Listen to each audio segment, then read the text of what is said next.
اعوذ باللہ من الشیطان الرجیم، بسم اللہ الرحمن الرحیم۔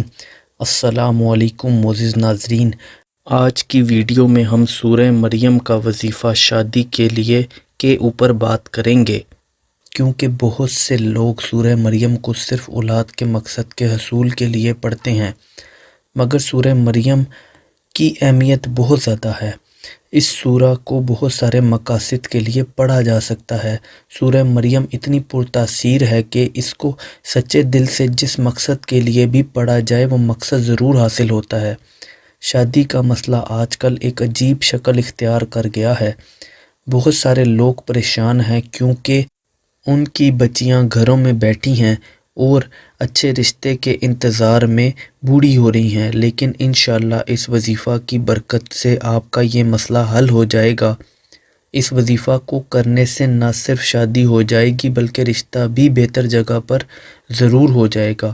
اللہ کے گھر دیر ہے اندھیر نہیں، لہٰذا مایوسی جیسے گناہ کو اپنے اوپر لادنے سے بہتر ہے میرے بتائے ہوئے عمل کو ضرور کریں، انشاءاللہ آپ کا معاملہ درست ہو جائے گا۔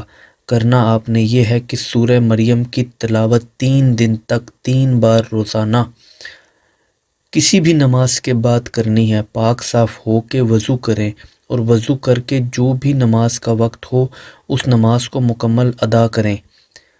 اس کے بعد 3 بار درود شریف کو پڑھیں، پھر آپ 3 بار سورہ مریم کا ورد کریں۔ ورد کرتے وقت مقصد کو ذہن میں رکھیں، پھر آپ 3 بار درود شریف پڑھ کر عمل مکمل کر لیں۔ عمل شروع کرنے سے پہلے 21 روپے صدقہ کر دیں اور 3 دن تک 21 روپے کا صدقہ کریں۔ صدقہ عمل کرنے سے پہلے ادا کر لیں تو زیادہ بہتر ہے۔ اگر ایک ہی بار 63 روپے عمل شروع کرنے سے پہلے دے دیں گے تو بھی کوئی حرج نہیں ہے اور وہ زیادہ بہتر بھی ہے۔ یہ عمل یا تو وہ بچیاں خود کریں جن کی شادی نہیں ہو رہی یا پھر ان کے والدین ان کے لیے کریں، کوئی بھی دوسرا شخص اس عمل کو ان کے لیے نہیں کر سکتا۔ نماز کی پابندی کو اپنا معمول بنا لیں۔ خواتین مخصوص ایام میں اس عمل کو نہ کریں۔